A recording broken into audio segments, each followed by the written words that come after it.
Приветствую, друзья! Сегодня 19 июля 2025 года, и мы находимся на пересечении улицы Джамбыла и Сырымдатова. Как спускаешься с Автопарковского моста, в районе автопарка, да, Автопарковский мост, который вот.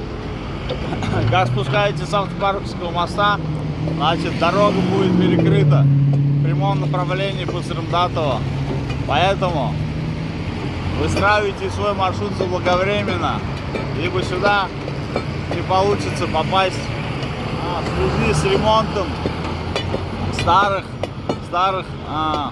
железнодорожной дороги, старой железнодорожной дороги, которая ведет на механический завод.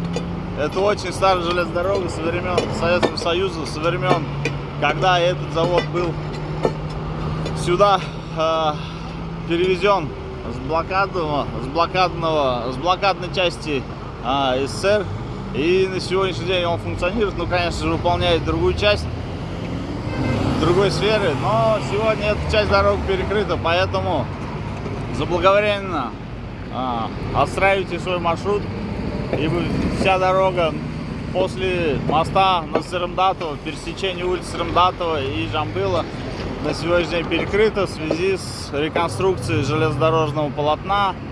Вот, поэтому устраивайте свой маршрут прямо с моста автопарка по прямому направлению попасть не сможете. Идет реконструкция. Так что всем удачи на дорогах, берегите себя, будьте осторожны. До связи.